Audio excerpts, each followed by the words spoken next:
Hace poquito más de 3 años iniciamos una obra. Yo llegué siendo muy jovencito a Estados Unidos. La mayor parte de mi vida la desarrollé en Estados Unidos.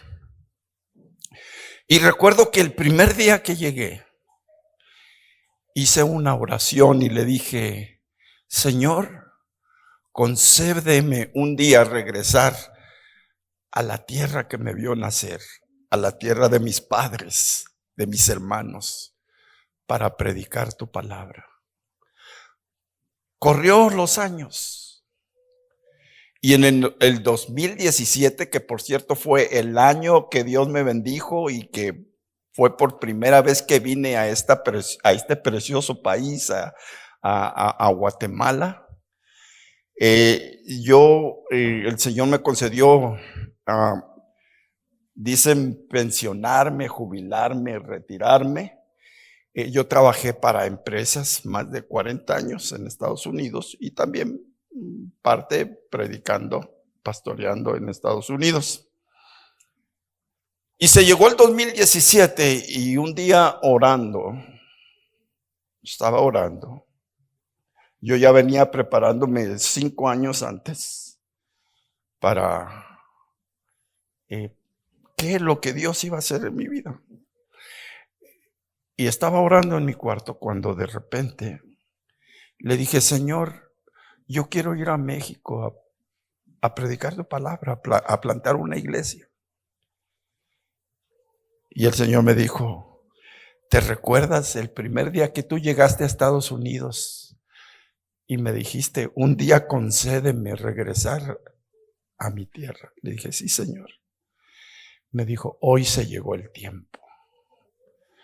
Y me dio 5 cosas en las que yo tenía que caminar para ver la gloria de Dios. Esta noche me da mucho gusto compartir la palabra y quiero decirles de entrada que ¿cuántos creen que Jesucristo es perfecta teología? Él es la perfecta teología de Dios. Jesús vino a romper con paradigmas y fue una figura enigmática. Jesús fue el predicador de los pueblos, un extraño maestro. Quiero relatarles un poquito acerca del perfil de Jesús.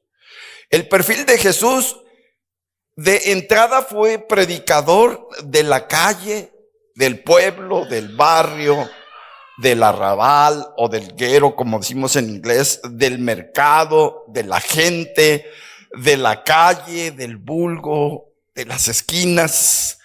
No fue un esclavo de la hermenéutica ni de la homilética. No se relacionó con ningún teólogo de su tiempo. Y su público, su público fue la ramera, el ciego, el sordo, el paralítico, el leproso, el tullido. Y él fue experto en genuinas relaciones humanas. Le daba vida a lo que él estaba viendo.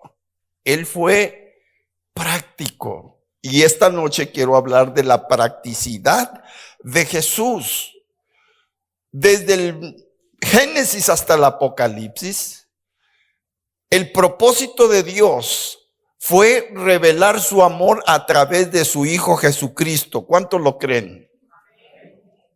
Entonces, Jesús se manifestó a los hombres, dice la palabra, y en los 5 libros de la Biblia, el Pentateuco, la Torá, la palabra de Dios dice que era una sombra de lo que había de venir. Y el último libro del Antiguo Testamento es de... ¿Alguien se acuerda cuál fue el último libro del Antiguo Testamento? Malaquías, gracias, hermano. Malaquías cierra con una palabra profética y después de eso pasaron aproximadamente 400 años en un silencio. No había palabra.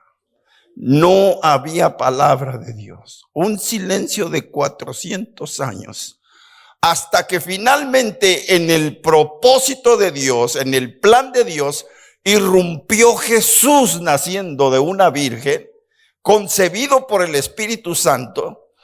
Y entonces Dios empieza a tratar con el hombre. Como dice Génesis 1:1, en el principio creó Dios los cielos y la tierra. Entonces, en el libro de Juan empieza la palabra hecha carne, Jesús. De tal manera que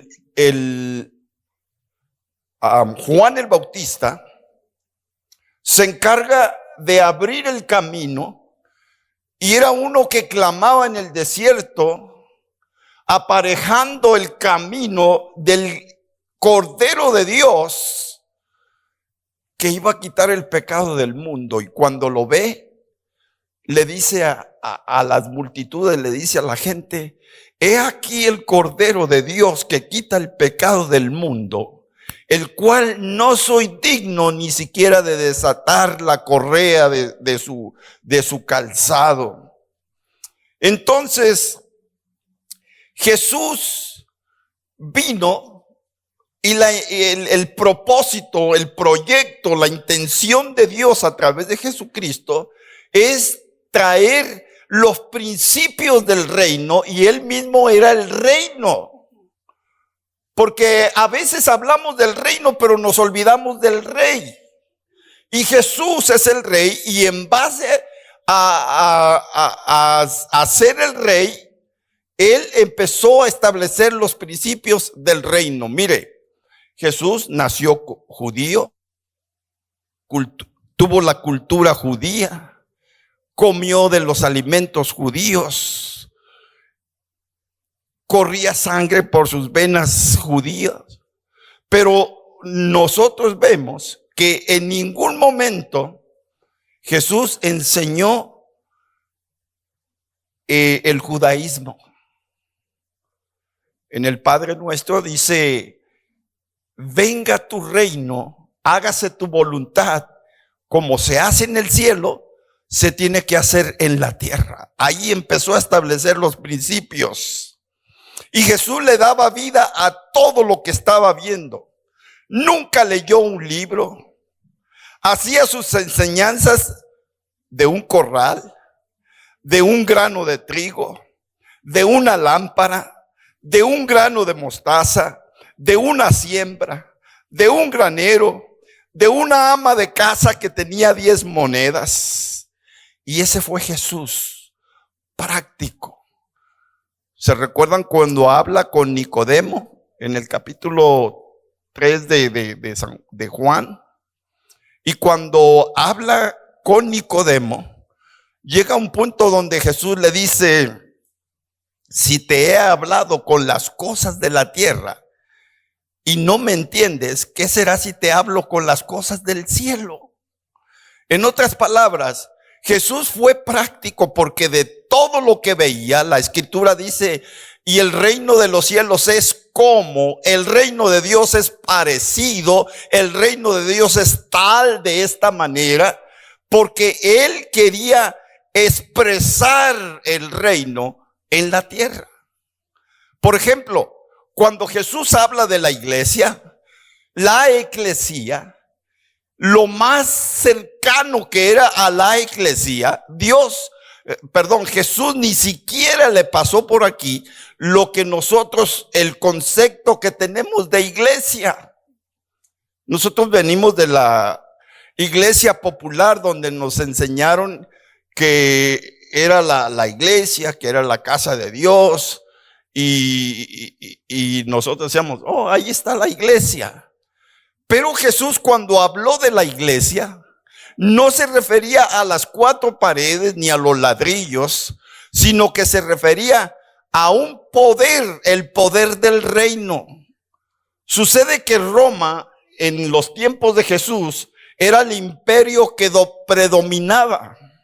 Entonces, Roma tenía un sínodo, un grupo de gente experta, que era la eclesía. La eclesía era la autoridad de Roma y ellos tenían un anillo en el que cuando ellos plasmaban la figura del anillo de Roma, era la autoridad de Roma. Entonces Roma, cuando conquistaba,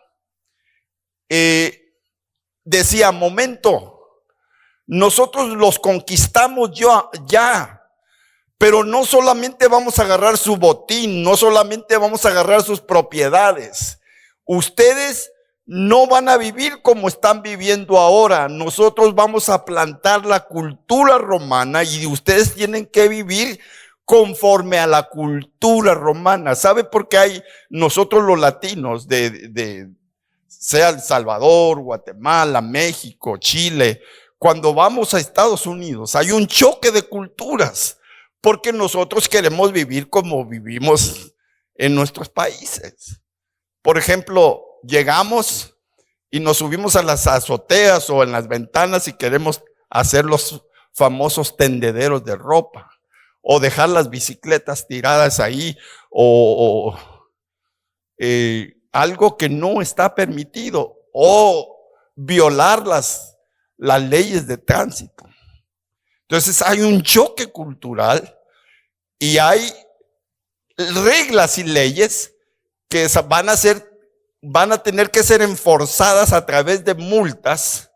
Usted no piense que Estados Unidos es la cultura que ellos tienen, ya nacieron teniendo esa cultura. No, para vida de que se conserven las calles limpias y todas las reglas y todas las culturas. Por ejemplo, si yo voy manejando y tiro una servilleta por la ventana del carro y si me ve el policía, inmediatamente me va a prender las torretas y me va a imponer una multa de $500. ¿Quién quiere pagar $500 solo porque tiró una basura o una botella? Entonces uno tiene cuidado y uno empieza a entrar en la cultura de ese país y la empieza a adoptar. La mayor parte de mi vida la viví en Estados Unidos. De hecho, tengo la bendición, el privilegio de poder entrar y salir y conozco la cultura americana y adopté la cultura americana y la cultura americana me adoptó a mí. Entonces Roma era cuando conquistaba un pueblo, mandaba al grupo de sinodales, de expertos, de maestros en comunicación, en educación, en deporte, en cultura, en religión. Eran 7 pilares que ellos enseñaban y ellos lo establecían y decían, nosotros somos la autoridad y ustedes tienen que aprender a como yo vivo. Entonces, Jesús, para hablarnos de la iglesia o de la eclesía, él pensó en ese sínodo, en ese poder, en esa autoridad romana y nos dijo acerca de la iglesia que él iba a levantar en la tierra y que ni aún las fuerzas del infierno iban a prevalecer contra ellas. Entonces, Jesús fue práctico. En Lucas capítulo 15, en el mismo capítulo, en el verso 8 al 10, vemos que Jesús habla de una mujer que dice, ¿o qué mujer que tiene 10 dracmas, si pierde una dracma, no enciende la lámpara y barre la casa y busca con diligencia hasta encontrarlas? Ahí hay un misterio. Y cuando yo estaba analizando o meditando este verso, vi que Jesús está tratando de hablar nuevamente de algo que se perdió, pero que se perdió en la casa. Quiero que me siga lo que yo voy a aterrizar posteriormente. En el mismo capítulo, en el libro de Lucas, capítulo 15, verso 18, Jesús habla de la parábola del hijo pródigo. ¿Cuántos han leído o cuántos han oído? Levante su mano acerca de la parábola del hijo pródigo. Que para mí, hermanos, nosotros hemos llegado a la conclusión, la mal llamada parábola del hijo pródigo. ¿Por qué, pastor? Porque debería de llamarse la parábola del padre amoroso. ¿Está de acuerdo conmigo? ¿Verdad? Entonces, tomamos esta base como referencia para avanzar y decimos que Jesús habla de un hombre que tenía 2 hijos.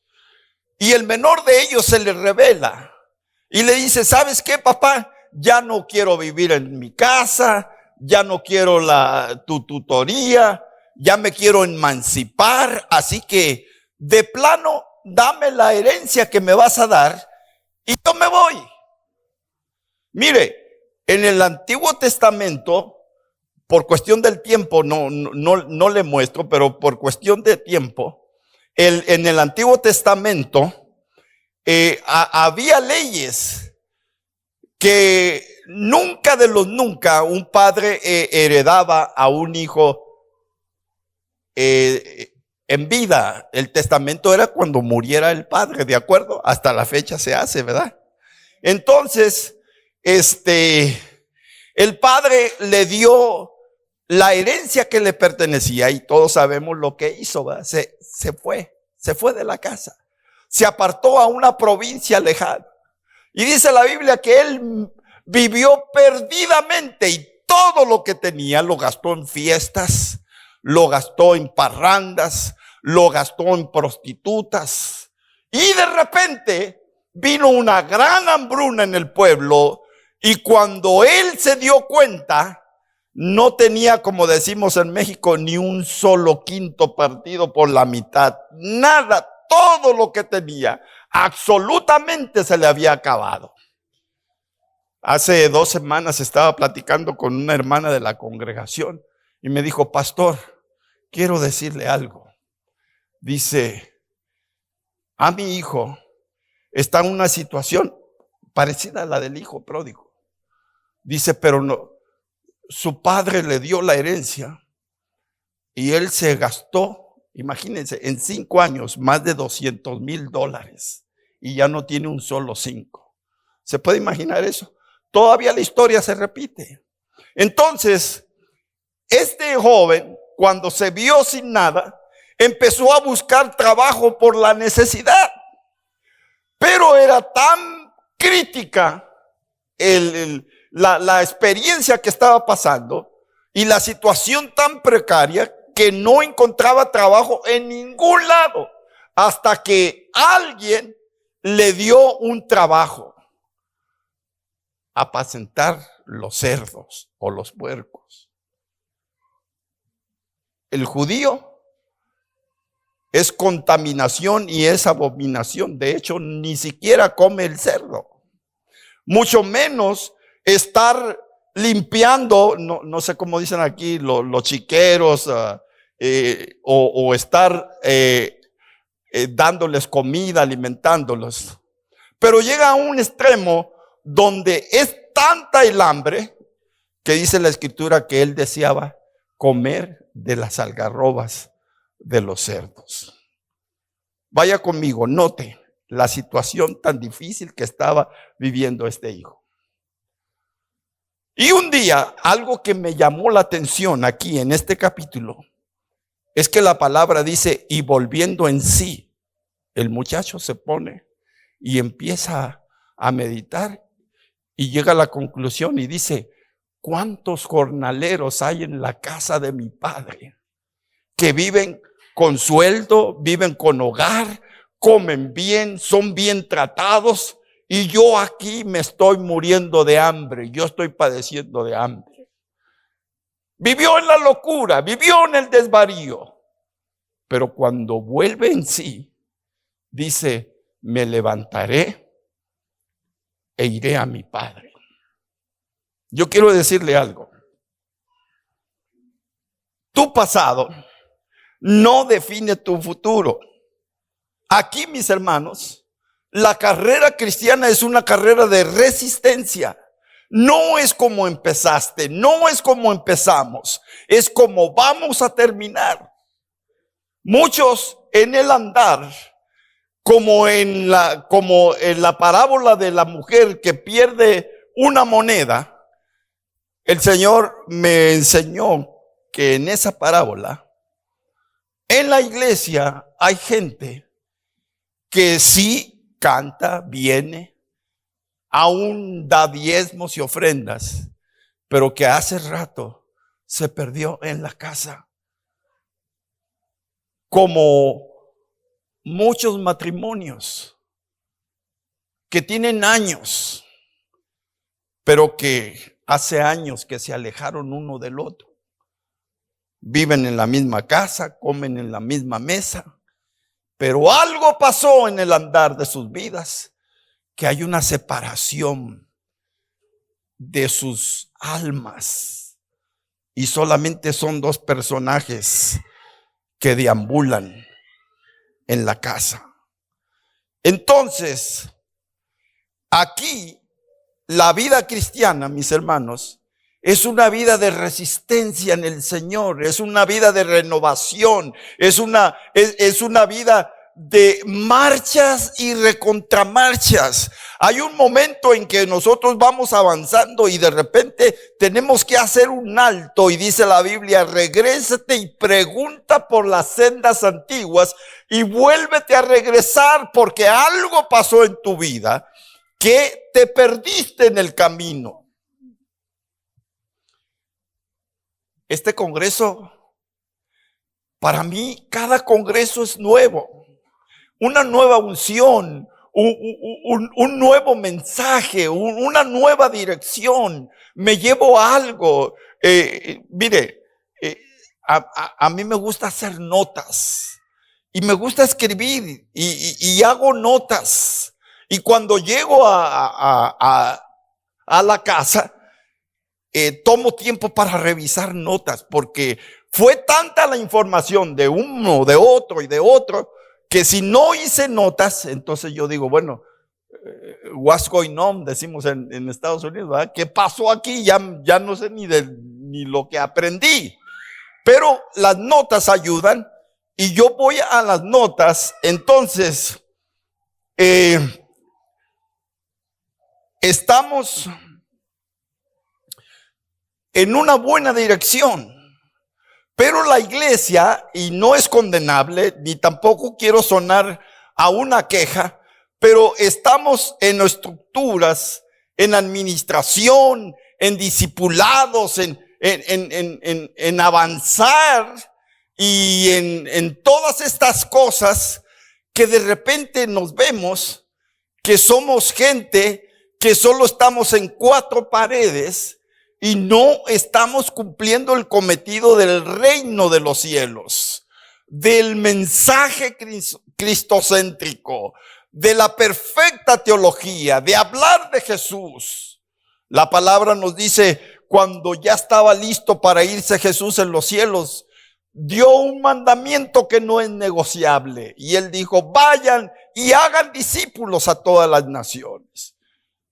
Entonces, la tarea de la iglesia es salvar, obviamente que Jesús es el que salva, salvar, equipar y enviar. La iglesia no somos para estar en las cuatro paredes. Este es un cuartel donde nos preparamos, pero la necesidad está afuera, mi hermano. Y hablamos sobre evangelismo y hablamos sobre de expresar la vida de Jesús, y Jesús nos enseña a expresarla en una manera práctica. Podemos tener mucho conocimiento en nuestra cabeza, pero lo principal que debemos de tener usted y yo como hijos de Dios, como siervos de Dios, es el amor que inunde nuestras vidas, para que ese amor sea el motor que me guíe a llevar el mensaje de esperanza. Este mundo necesita un mensaje de esperanza, mi hermano, no de condenación. El mensaje de la gracia. Pablo decía, porque por gracia sois salvos, y esto no es de vosotros, porque es un regalo de Dios. Por gracia somos salvos, y esto es para que nadie se gloríe, pues es un don de Dios. Entonces, número uno, queremos alcanzar a los perdidos, pero quiero por los últimos minutos hablar de un sector, hermanos, un sector olvidado, un sector que tal vez, si a lo mejor no olvidado, ignorado. Y voy a hablar de un sector que son familia nuestra, que un día estuvieron aquí, mire, estuvieron cantando, estuvieron adorando a Dios. Muchos de ellos fueron líderes, predicaron, pero que en un momento, ¿en qué momento ellos se perdieron en la casa? Se perdieron y entonces están viviendo como el hijo pródigo. Yo llegué a la conclusión que aquellos hermanos o hermanas que se fueron de casa, un día me invitaron a predicar a un pueblo de Nayarit, al sur, a Apóstol, y una hermana dijo: pastor, qué bueno que vino. Dijo: ahorita voy a ir a avisarles a los huesos secos que va a haber palabra. Y le dije: huesos secos, ¿a qué se refiere, hermana? Dice: aquellos que están alejados del Señor. Le digo: no les digas, no los etiquetes como huesos secos. Algunos les dicen apóstatas, otros les dicen malagradecidos. Y hay muchos afuera que son familia nuestra, pero que por alguna razón se perdieron en el andar y que ellos anhelan regresar, pero no saben cómo regresar. Nos hemos olvidado, ignorado a un sector de hermanos nuestros que se apartaron y que cayeron y que andan deambulando por un mundo con una soledad y un desvarío espiritual, y que quieren regresar a casa, pero que no saben cómo hacerlo. Cuando regresan, hay tantas reglas en la iglesia que prefieren mejor no venir. Levante la mano si usted conoce a alguien que un día estuvo adorando al Señor, pero que ya no le sirve al Señor. Cayó en drogas, está en alcoholismo, simplemente se rebeló con el Señor. Hay resentimientos, hay amarguras, muchos hasta por cosas triviales. Es que no voy porque el apóstol no me saludó. Es que no voy porque siento que me ignoraron. ¿Conoce usted gente así? Pero que un día entregaron sus vidas a Jesús, le empezaron a servir, pero por alguna razón están afuera y ellos anhelan regresar, pero no saben cómo regresar.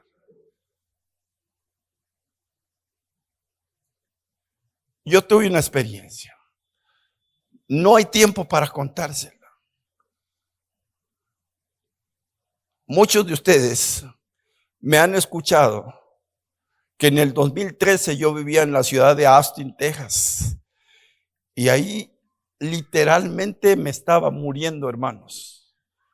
Me declararon 2 enfermedades incurables: lupus y fibrosis pulmonar.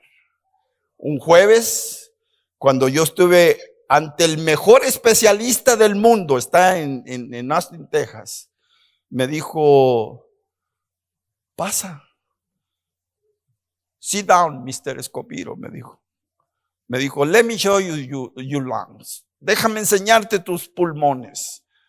Hizo clic en su computadora y salió mi pulmón izquierdo y me dice: this is your left lung. Este es tu pulmón izquierdo. Me dice: can you see a white spot in the middle? puedes ver una mancha blanca en medio de tu pulmón izquierdo. Le dije, sí. Dijo, now, let me show you your right lung. Hizo clic y salió mi pulmón derecho, hermanos. Y estaba una capa toda cubierta de blanco. Y me dijo, Mr. Escobedo, dicen ellos, o Scooby-Doo. No pueden pronunciar muy bien mi apellido. Y me dijo, Mr. Escobedo, me dijo, this is your right lungs. Can you see the white spot? The whole white spot. Le dije, yes, sir. Me dijo, this is the problem. This is your problem. Me dijo, este es tu problema. Y yo entonces le dije, doctor, and what's next? ¿Qué hay que hacer? Y miren, literalmente me dijo, Mr. Escobedo, desafortunadamente no hay cura ni remedio. Y me empezó a enumerar las cosas que iban a suceder en mi físico hasta yo quedar confinado en un tanque de oxígeno y esperar la muerte. Lupus y fibrosis pulmonar. Pero eso no era lo peor, hermanos. Había un desvarío y una ausencia espiritual de Dios en mi vida. Algo pasó en mi camino. No puedo, por cuestión de tiempo, le digo, desarrollar y decirle lo que Dios hizo en mi vida. Pero por 16 largos años, yo estuve ausente del Padre y corté con toda relación. Y empecé a vivir la vida que el hijo pródigo empezó a llevar, o que llevó, o que vivió. Sin esperanza. Caí en lazos de vergüenza y me fui alejando. Y cuando yo necesitaba de Dios, imagínense una noticia de esas. Cuando yo necesitaba de Dios, el enemigo me laqueó, dicen en los chicanos. They locked me, me amarró literalmente. Y la voz del enemigo un día me dijo, si tienes dignidad, nunca más vuelvas a hablar. Me dijo, si tienes dignidad, me dijo, nunca más vayas a la iglesia, ni mucho menos pronuncies el nombre de Jesús. Cadenas vinieron a mi vida. No un año, no 2, no 5, 16 largos años, hermanos, que yo empecé a creer y a confesar que el boleto al infierno me lo había ganado a pulso. Y empecé a vivir en un desvarío y en una loquera espiritual, en una ausencia, de tal manera que me recuerdo que una noche en la madrugada, sentado en la bañera, cayéndome el agua, no me pregunte cuánto tiempo, pero ahí estaba yo, como un bebé, como un niño llorando desesperadamente. Y como el enemigo me había laqueado, me había amarrado con lazos de vergüenza y me había dicho, nunca más pronuncies el nombre de Jesús. Mire, yo lo único que decía, mamá, ¿dónde estás? Necesito un abrazo, necesito un amor, mamá, necesito tu amor. Salí sin esperanza. Mire, la semana pasada, bueno, va a ser 2 semanas, que uno de los miembros de la iglesia que pastoreo, me dijo, pastor, ellos son de un pueblo a 1 hora de la ciudad capital, y me dijo, pastor, uno de mis mejores amigos, dice, iba a cumplir 40 años, y fue al doctor porque estaba enfermo. Dice, y cuando el doctor le dio la noticia que tenía fibrosis pulmonar, mire, yo duré 9 días con fiebres, me dolía hasta los cabellos, hermanos, y una tos, y yo me estaba muriendo literalmente en Austin, Texas, solo, abandonado, en un desvarío espiritual. Sé lo que se siente, pero mi amigo me dijo, Sergio, El miembro de mi iglesia me estaba contando, me dice, mi mejor amigo, cuando le dieron la noticia que tenía fibrosis pulmonar, se fue a su casa triste. Dice, ¿y sabe qué hizo? Se suicidó. Y mi corazón se frunció, se ciñó. Y yo dije, Señor, si yo hubiese estado ahí para decirle que tú eres la respuesta, que tú eres la esperanza. Dios nos ha mandado a hablar un mensaje de esperanza, no un mensaje de condenación. Por eso es que muchos intentan regresar, pero hay tanto legalismo, hay tantas reglas, hay tantas estructuras. Miren, nosotros le decimos a la gente, no importa, Jesús te ama, ven como estás, como sea que está, Él te ama. Pero media vez entran al templo y entonces empezamos a poner una pila de estructuras y de normas y de religiosidades y de fariseísmo. Y entonces dicen, no, pues no sienten el amor de Dios. Dice Pablo, somos como címbalo que resuena. El címbalo es el platillo de la batería. ¡Ping! Si no tenemos amor, si no estamos llenos del amor de Dios. Usted sabe que usted y yo no podemos producir amor. El amor viene de Dios hacia nosotros. Por eso Jesús dijo, cuando ustedes me conozcan, de su interior, dice, van a correr ríos de aguas vivas. Si esas aguas vivas no tienen el amor de Dios y no avanzan y no salen y no comunican, llega un momento en que esas aguas se estancan y empiezan a heder, empiezan a oler, y nosotros empezamos a volvernos cristianos reacios, rancios y amargados, y solamente nos ponemos el traje de religión los domingos y perdemos la tangente.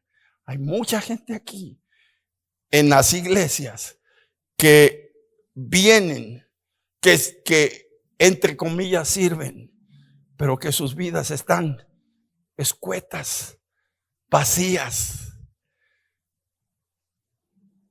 Llegué al grado de que la esperanza se me terminó. De Texas a California, fui a ver a mi hermana. Los últimos de la familia, yo soy gemelo de una mujer de mi hermana Lupita. Ella vive en La Puente, California. Y le dije, yo sentía que me iba a morir, hermano. Y le dije, hermanita, voy a ir a visitarte, pero no le digas a nadie que voy a ir. Y llorando me decía, ellos me dicen de cariño, Peri, me dice, Peri, Juanita quiere tu número, quiere hablarte. Ella está orando por ti. Se lo doy.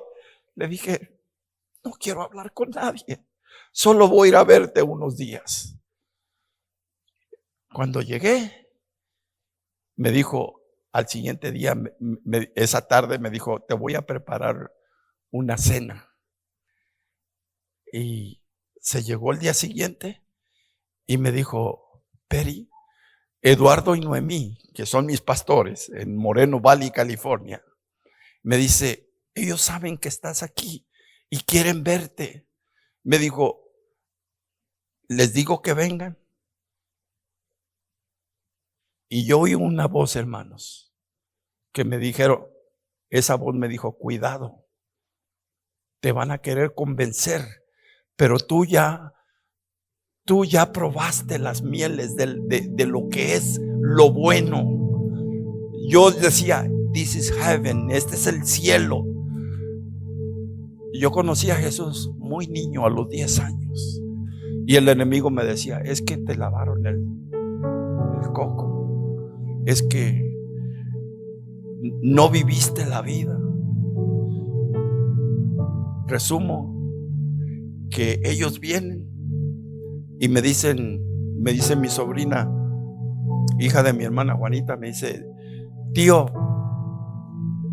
¿ya conoce dónde vivimos? Le dije: no. Dice: ¿quiere ir con nosotros? Mañana lo regresamos. Más o menos como 1 hora de camino de distancia. Y volteo y veo a mi hermana y le digo: ¿puedo ir? Y me dijo: sí. Le digo: ok, yo voy. Llegamos a su casa. Ellos,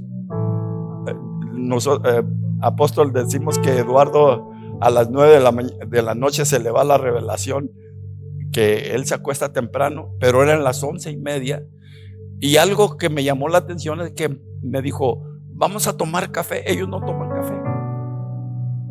Y ya nos sentamos y me hizo una pregunta y me dijo: Pedro, ¿qué pasó en 1998? ¿Qué pasó en Lompoc, California? Fue mi último pastorado al norte, yendo hacia San Francisco, en la ciudad de Santa Bárbara. Me dijo: ¿qué pasó? Le dije: ¿de veras quieres saber? Me dijo: sí. Dije yo: pues ahí te va.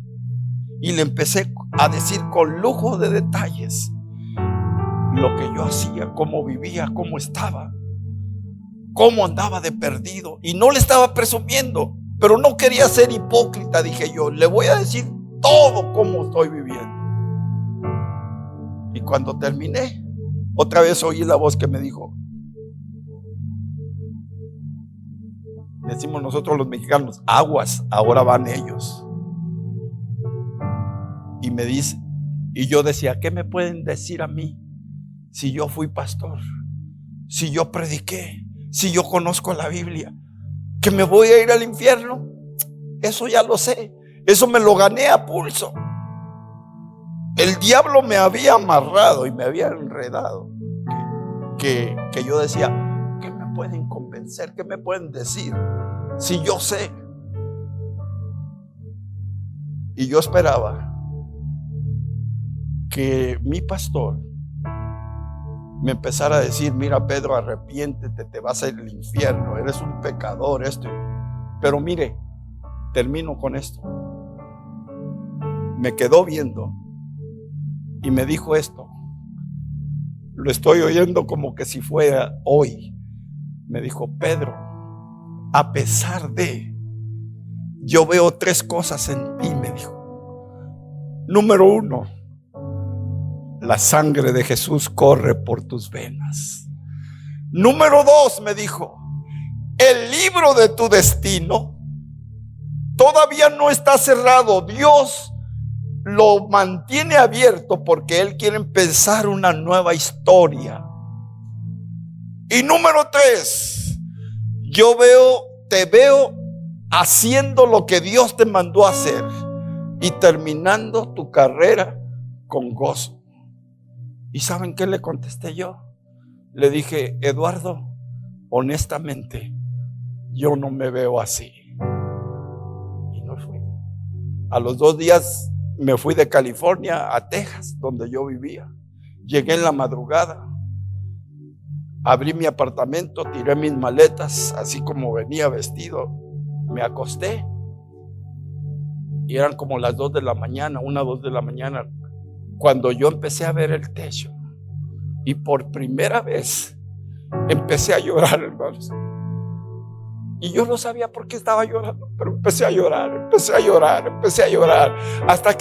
hasta que balbuceé, abrí mi boca y le dije: Señor Jesús, ¿por qué Austin? ¿Por qué me trajiste a Austin? Inmediatamente el Señor me habló. Fíjese, me dijo: te traje a Austin porque de aquí te voy a sacar para que veas mi gloria. No dormí ese día, no dormí, y yo anhelaba que se hiciera de mañana porque yo quería hablar con Eduardo y le quería decir la experiencia que yo había tenido. Y cuando ya calculé que ellos estaban despiertos en California, porque hay horas de diferencia, le llamé y él me contestó y me dijo: buenos días, Pedro. Y le dije: Eduardo, Dios. Y empiezo a llorar, ya no podía hablar. Hasta que ya, calm down, me calmé y pude hablar. Y le dije: Eduardo, Dios me habló y me dijo que me fuera para California. ¿Y sabe qué me contestó, hermanos? Me dijo: Pedro, ya lo sabíamos, aquí está tu casa, vente a California. Terminé mi contrato de apartamento, pedí mi transferencia de la compañía. Yo era gerente en ese tiempo para una compañía de refacciones de autos, y me dieron mi transferencia a California. Y cuando llegué, 4 años, hermanos, 4 años de restauración,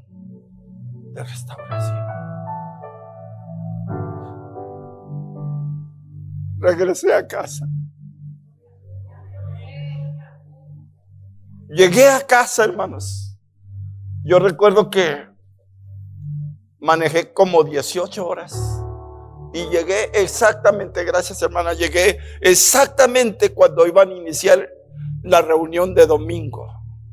Y cuando yo entro al parking y empiezo a caminar, veo que Eduardo viene y me abraza y me dice al oído: hoy empezó Jesús a escribir una nueva historia en el libro de tu destino.